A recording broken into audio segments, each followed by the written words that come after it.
72ಗೆ ಆಗಿಲ್ಲ. ನಮ್ಗೆ ಹೇಗೆ ಬೇಕೋ ಆ ಥರ ನಾವೇ ಡಯಟನ್ನು ಪಿಲ್ಲೋ ಕವರ್ಗೆಲ್ಲ ಒಂದು ಎಕ್ಸ್ಟ್ರಾ ಸ್ಟಿಚ್ ಬೇಕಾಗುತ್ತೆ. ನಮಸ್ತೆ, ವೆಲ್ಕಮ್ ಬ್ಯಾಕ್ ಟು ಖುಷಿ ವ್ಲಾಗ್ಸ್. ಎಲ್ಲರೂ ಹೇಗಿದ್ದೀರಾ? ಸಂಜೆ ಸಮಯ ನಾನು ವ್ಲಾಗ್ ಶುರು ಮಾಡ್ತಾ ಇದ್ದೀನಿ. ಸಂಜೆ ಅಂದಮೇಲೆ ಏನಾದರೂ ಒಂದು ತಿಂಡಿ ಬೇಕು, ಸ್ನ್ಯಾಕ್ಸ್ ಬೇಕು ಅಂತ ಅನ್ನಿಸ್ತಾ ಇರುತ್ತೆ. ಅದರಲ್ಲೂ ಮಕ್ಕಳಿದ್ದಾಗ ನಿದ್ದೆ ಮಾಡಿ ಎದ್ದಾದ್ಮೇಲೆ ಅಮ್ಮ ಇವಾಗ ಏನಾದರೂ ತಿನ್ನಕ್ಕೆ ಬೇಕು ಅಂತ ಕೇಳ್ತಾ ಇರ್ತಾಳೆ ಮಗಳು. ಅವಾಗ ಏನು ಮಾಡೋದಪ್ಪ ಅಂತ ಅನಿಸುತ್ತೆ. ಹಾಗಾಗಿ ನಾನು ಇವಾಗ ವೆಜಿಟೇಬಲ್ಸ್ ಎಲ್ಲ ಬಳಸ್ಕೊಂಡು ಒಂದು ಕಟ್ಲೆಟ್ ಮಾಡ್ತಾಯಿದ್ದೀನಿ. ಹಾಗೆ ನಮ್ಮ ಚಾನಲ್ಗೆ ಹೊಸಬರೇ ಆದರೆ ದಯವಿಟ್ಟು ಸಬ್ಸ್ಕ್ರೈಬ್ ಮಾಡಿಕೊಂಡು ಸಪೋರ್ಟ್ ಮಾಡಿ ಅಂತ ಕೇಳ್ಕೊಳ್ತೀನಿ. ನಾನು ಮಗಳಿಗೆ ಸಾಮಾನ್ಯವಾಗಿ ಹೊರಗಿನ ತಿಂಡಿ, ಬೇಕ್ರಿ ತಿಂಡಿ, ಜಂಕ್ ಫುಡ್ಡನ್ನು ಕೊಡೋದನ್ನು ತುಂಬಾ ಅವಾಯ್ಡ್ ಮಾಡ್ತೀನಿ. ಆದರೂ ಕೆಲವೊಮ್ಮೆ ಕೇಳೋದಿಲ್ಲ. ಹೊರಗಡೆ ಹೋದಾಗ ಚಿಕ್ಕವರಿದ್ದಾಗ ಹೇಗೋ ಗೊತ್ತಾಗಲ್ಲ, ಇವಾಗ ಅಂಗಡಿ ಕಂಡ ತಕ್ಷಣ ಅದು ಬೇಕು ಇದು ಬೇಕು ಅಂತ ಕೇಳ್ತಾರೆ. ಮತ್ತೊಂದೇನು ಅಂದರೆ ಸ್ಕೂಲಲ್ಲಿ ಯಾರ್ದಾದ್ರೂ ಬರ್ತಡೇ ಇದ್ದೇ ಇರುತ್ತೆ. ಆವಾಗ ಅವ್ರಿಗೂ ಹಾಗೆ ಆಗುತ್ತಲ್ವ, ನಮ್ಮ ಮಕ್ಳು ಬರ್ತಡೇ ಏನಾದರೂ ಸಿಹಿ ಕೊಡಬೇಕು ಅಂತ ಚಾಕ್ಲೇಟೋ ಅಥವಾ ಕೇಕೋ ಏನಾದರೂ ಒಂದು ಕೊಡ್ತಾರೆ. ಸ್ಕೂಲಲ್ಲಿ ಚಾಕ್ಲೇಟ್ ಎಲ್ಲ ಕೊಟ್ಟರೆ ಅವ್ರು ಬ್ಯಾಗಲ್ಲಿ ಹಾಕಿ ಕಳಿಸ್ತಾರೆ. ಮನೆಗೆ ಬಂದ ತಕ್ಷಣ ಅಮ್ಮ ಚಾಕ್ಲೇಟ್ ಕೊಟ್ಟಿದ್ದಾರೆ, ಓಪನ್ ಮಾಡಿಕೊಡು ಹೀಗೆ ಕೇಳ್ತಾ ಇರ್ತಾಳೆ. ಸೊ ಆವಾಗ ಕೊಡಲೇಬೇಕಾಗುತ್ತೆ. ಆದಷ್ಟು ಅವಾಯ್ಡ್ ಮಾಡ್ತೀನಿ. ಮನೇಲಂತೂ ಸ್ಟೋರ್ ಮಾಡಿ ಇಟ್ಕೊಳ್ಳೋದಿಲ್ಲ. ಸ್ಟೋರ್ ಮಾಡಿ ಇಟ್ಕೊಂಡ್ರೆ ಮಕ್ಳು ಕೇಳಿದ ತಕ್ಷಣ ನಮಗೇನಾದರೂ ಆಲಸ್ಯ ಬಂತು ಅಂದರೆ ಅಯ್ಯೋ ಒಂದು ಕೊಟ್ಬಿಡೋಣ ಅಂತ ಅನಿಸುತ್ತೆ. ಸೊ ಹಾಗಾಗಿ ಮನೆಯಲ್ಲಿ ಏನು ಬಿಸ್ಕೆಟು ಚಾಕ್ಲೇಟ್ ಯಾವುದು ಕೂಡ ನಾನು ಸ್ಟೋರ್ ಮಾಡಿ ಇಟ್ಕೊಳ್ಳೋದಿಲ್ಲ. ಇವಾಗ ಕಟ್ಲೆಟ್ ಮಾಡೋದಕ್ಕೆ ನಾನು 2 ಆಲೂಗಡ್ಡೆ ಬೆಳೆಸ್ಕೊಂಡಿದ್ದೀನಿ. ಒಂದು ಸ್ವಲ್ಪ ನೆನೆಸಿರೋ ಅವಲಕ್ಕಿ, ಹಾಗೆ ಕಾರ್ನು, ಕ್ಯಾರೆಟು ತುರ್ಕೊಂಡಿರೋದು, ಮತ್ತು ಒಂದು ಸ್ವಲ್ಪ ಕೊತ್ತಂಬರಿ ಸೊಪ್ಪು, ಒಂದು ಸ್ವಲ್ಪ ರುಚಿಗೆ ತಕ್ಕಷ್ಟು ಉಪ್ಪು, ಗರಂ ಮಸಾಲ, ಅರಿಶಿನ ಪುಡಿ ಇಷ್ಟು ಹಾಕ್ಕೊಳ್ತಾ ಇದ್ದೀನಿ. ತುಂಬಾ ಈಸಿ, ಬೇಗ ಮಾಡ್ಕೊಡ್ಬೋದು. ಮಕ್ಕಳಿಗಂತೂ ತುಂಬಾ ಇಷ್ಟ ಆಗುತ್ತೆ. ಆಲೂಗಡ್ಡೆ ಸ್ವಲ್ಪ ಅಂದರೆ 1 ಅಥವಾ 2 ಹಾಕಿದ್ರೆ ಸಾಕು.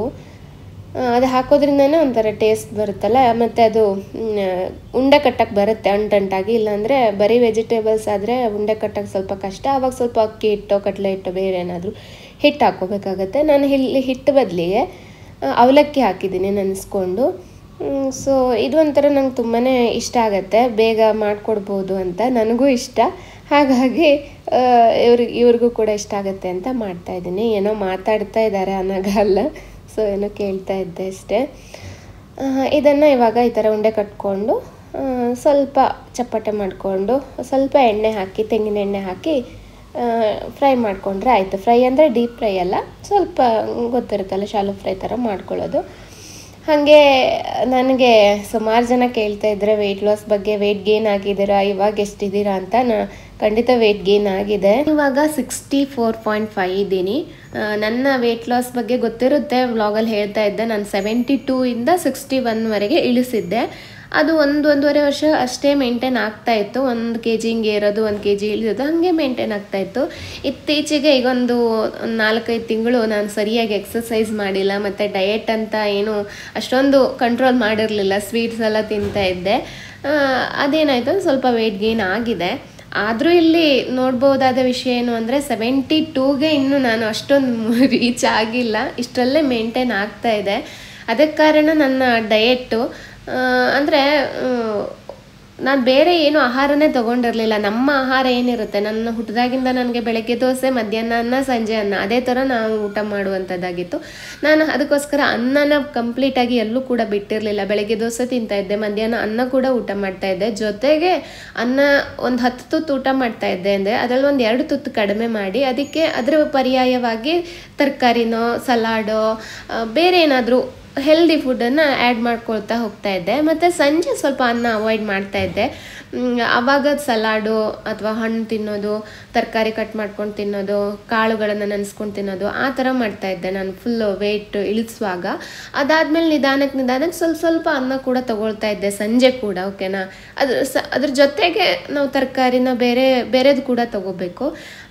ಅಂದರೆ ಈಗ 10 ತುತ್ತು ಅನ್ನದಲ್ಲಿ 5 ತುತ್ತು ಅನ್ನ ತೊಗೊಂಡ್ರೆ ಮಿಕ್ಕಿದ 5 ತುತ್ತಿಗೆ ಪರ್ಯಾಯವಾಗಿ ಬೇರೆ ಹೆಲ್ದಿ ಆಹಾರನ ತೊಗೊಳ್ಳೋದು. ಆ ಥರ ನಾನು ಸಂಜೆ ಡಯಟ್ ಮಾಡ್ಕೊಳ್ತಾ ಇದ್ದೆ. ಕೆಲವ್ರು ಕೇಳ್ತಾರೆ, ನೀವು ಡಯಟ್ ಮಾಡ್ತಾ ಇದ್ದೀರಾ, ಅನ್ನ ತಿನ್ಬೋದಾ ಅಂತ. ನಿಮ್ಮ ಆಹಾರ ನೀವು ಹುಟ್ಟಾಗಿಂದ ಅನ್ನ ತಿಂತಾ ಇದ್ದರೆ, ನಿಮ್ಮ ಮೇನ್ ಆಹಾರ ಅನ್ನ ಆಗಿದ್ದರೆ ಖಂಡಿತ ಅದನ್ನು ಬಿಡಬಾರ್ದು. ಬಿಟ್ಟರೆ ನಮ್ಮ ಹತ್ರ ಬೇರೆ ಏನೋ ನಾವು ತೊಗೊಂಬಂದು ತಿಂತಾ ಇದ್ದರೆ ಅದನ್ನು ಶಾಶ್ವತವಾಗಿ ಮುಂದುವರ್ಸೋದಕ್ಕೆ ಆಗೋದಿಲ್ಲ. ಒಂದಿನ ಬೋರ್ ಆಗುತ್ತೆ, ಆಮೇಲೆ ಅಯ್ಯೋ ನಾನು ಅನ್ನನೇ ಊಟ ಮಾಡ್ತೀನಿ ಅಂತ ಅನಿಸುತ್ತಲ್ವಾ.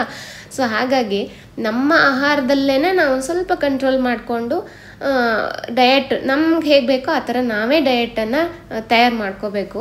ಸೊ ಆ ಥರ ನಾನು ಮಾಡಿಕೊಂಡು ವೆಯ್ಟ್ ಲಾಸ್ ಮಾಡಿರೋದ್ರಿಂದ ಇಷ್ಟಾದರೂ ನನಗೆ ಮೇಂಟೈನ್ ಆಗ್ತಾಯಿದೆ. ಹಾಗೆ ಇವಾಗ ವೆಯ್ಟ್ ಲಾಸ್ ಆಯಿತು, ಇನ್ನು ಮುಂದೇನು ಅಂತ ಕೇಳ್ತಾರೆ.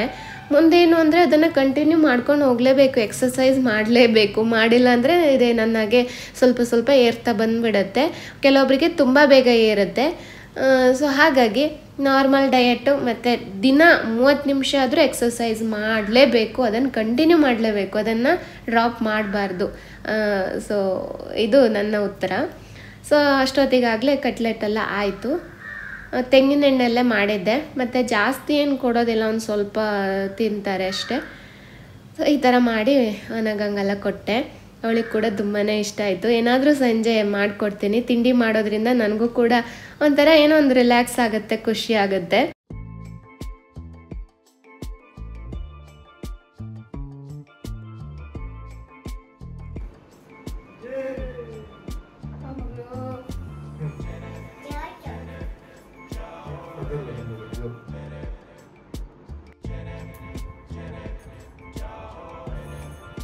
ಚಲೋ ಇದಾ?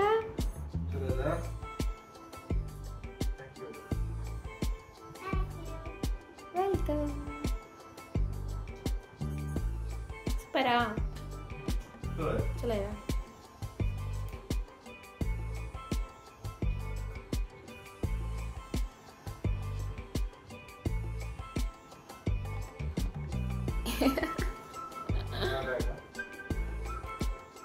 ಕೆಲವು ಸಲ ನಾನು ಹಾಕ್ಕೊಂಡಿರೋ ಡ್ರೆಸ್ ಲಿಂಕ್ ಕೊಡಿ ಅಂತ ಕಮೆಂಟ್ ಬರ್ತಾ ಇರುತ್ತೆ.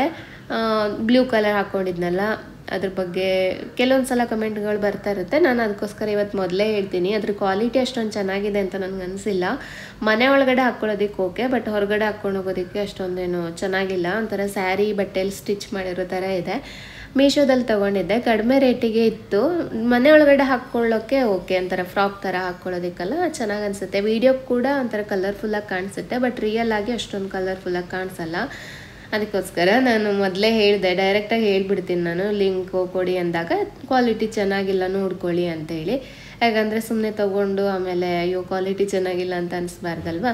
ಅದೇ ಡ್ರೆಸ್ಸನ್ನು ನಾನು ಫಿಟ್ಟಿಂಗ್ ಮಾಡೋಣ ಅಂತ ಬಂದಿದ್ದೆ. ಇದು ಮೊದಲೇ ಮಾಡ್ಕೊಂಡಿದ್ದೆ ನಾನು ವೀಡಿಯೋ ಮಾಡೋಕ್ಕಿಂತ ಮುಂಚೆ. ಹಾಗೆ ನನ್ನ ಸ್ಟಿಚಿಂಗ್ ಮಿಷಿನ್ ಬಗ್ಗೆನೂ ಹೇಳೋಣ ಅಂತ ವಿಡಿಯೋ ಕಂಟಿನ್ಯೂ ಮಾಡ್ತಾಯಿದ್ದೀನಿ. ನನಗೆ ಸ್ಟಿಚ್ಚಿಂಗಲ್ಲಿ ಯಾವುದೇ ಇಂಟ್ರೆಸ್ಟೇ ಇರಲಿಲ್ಲ. ಆದರೂ ಕೂಡ ನಾನು ಮನೆಯಲ್ಲಿದ್ದಾಗ ಫಸ್ಟು ಅನಾಗ ಹುಟ್ಟೋಕ್ಕಿಂತ ಮುಂಚೆ ಏನಾದರೂ ಸೈಡ್ ಸ್ಟಿಚ್ಚು ಫಿಟ್ಟಿಂಗ್ ಮಾಡ್ಕೊಳ್ಳೋದಕ್ಕೆಲ್ಲ ಆಗುತ್ತೆ ಅಂತ ಕಲ್ತ್ಕೋಬೇಕು ಅಂಥೇಳಿ ನಾನು 11,000 ಕೊಟ್ಟು ಈ ಒಂದು ಸ್ಟಿಚಿಂಗ್ ಮಿಷನ್ನು ತೊಗೊಂಡಿದ್ದೆ. ಉಷಾ ಶಾಪ್ ಇರುತ್ತಲ್ಲ ಅಲ್ಲೇ ಹೋಗಿ ತೊಗೊಂಬಂದಿದ್ದೆ. ಇವಾಗ ಇದೇ ಮಿಷನ್ಗೆ 13,000 ತೋರಿಸ್ತಾ ಇದೆ ಆನ್ಲೈನಲ್ಲಿ. ಉಷಾ ಕಂಪ್ನಿದು ಇದು. ಬಟ್ ಕ್ವಾಲಿಟಿ ಅಂದರೆ ಅದ್ರ ಕೆಲಸ ಮಾತ್ರ ತುಂಬ ಚೆನ್ನಾಗಿ ಮಾಡುತ್ತೆ. ಒಂದು ದಿನವೂ ಕೈ ಕೊಟ್ಟಿಲ್ಲ ಅದು. ನನಗೆ ಯಾವಾಗಾದರೂ ಫಿಟ್ಟಿಂಗ್ ಮಾಡಬೇಕು ಅಂತ ಅನಿಸ್ದಾಗ ನಾನು ಈ ಥರ ಮಾಡ್ಕೊಳ್ತೀನಿ.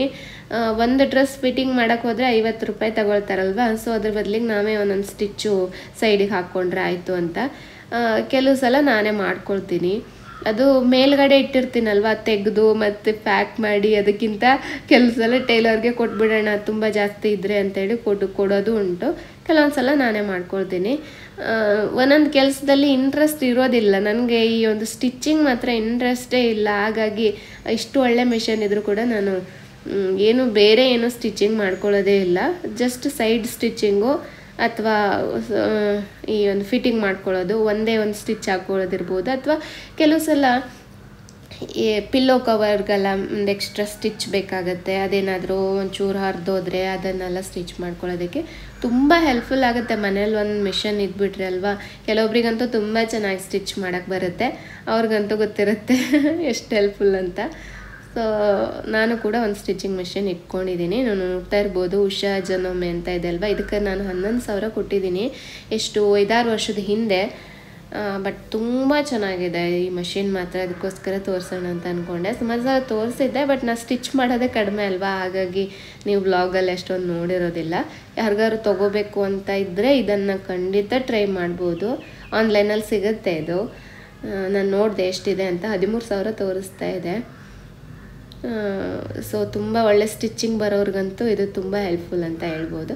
ಸೊ ಈ ಥರ ನಾನು ಸೈಡ್ ಸ್ಟಿಚ್ ಮಾಡಿಕೊಂಡೆ. ಮೊದಲು ನನಗೆ ಒಂದು ಸ್ಟಿಚ್ ಹಾಕೋಕ್ಕೂ ಕೂಡ ಬರ್ತಾ ಇರಲಿಲ್ಲ, ಇತ್ತೀಚೆಗೆ ಅದೊಂದು ಸ್ವಲ್ಪ ಕಲ್ತ್ಕೊಂಡಿದ್ದೀನಿ. ಸೊ ಇಷ್ಟೇ ಆಗಿತ್ತು ಇವತ್ತಿನ ಒಂದು ಸಣ್ಣ ವ್ಲಾಗು. ತಮ್ಮೆಲ್ರಿಗೂ ಇವತ್ತಿನ ವಿಡಿಯೋ ಇಷ್ಟ ಆಗಿದೆ ಅಂತ ಅಂದ್ಕೊಳ್ತಾ ಇವತ್ತಿನ ವಿಡಿಯೋವನ್ನು ನಾನು ಮುಗಿಸ್ತಾ ಇದ್ದೀನಿ. ಮತ್ತು ನಮ್ಮ ಚಾನಲ್ ಹೊಸದಾಗಿ ನೋಡ್ತಾ ಇದ್ದರೆ ದಯವಿಟ್ಟು ಸಬ್ಸ್ಕ್ರೈಬ್ ಮಾಡಿಕೊಂಡು ಸಪೋರ್ಟ್ ಮಾಡಿ ಅಂತ ಕೇಳ್ಕೊಳ್ತಾ ಮುಂದಿನ ವಿಡಿಯೋದೊಂದಿಗೆ ಮತ್ತೆ ಭೇಟಿ ಆಗೋಣ. ಅಲ್ಲಿವರೆಗೂ ನಮಸ್ಕಾರ.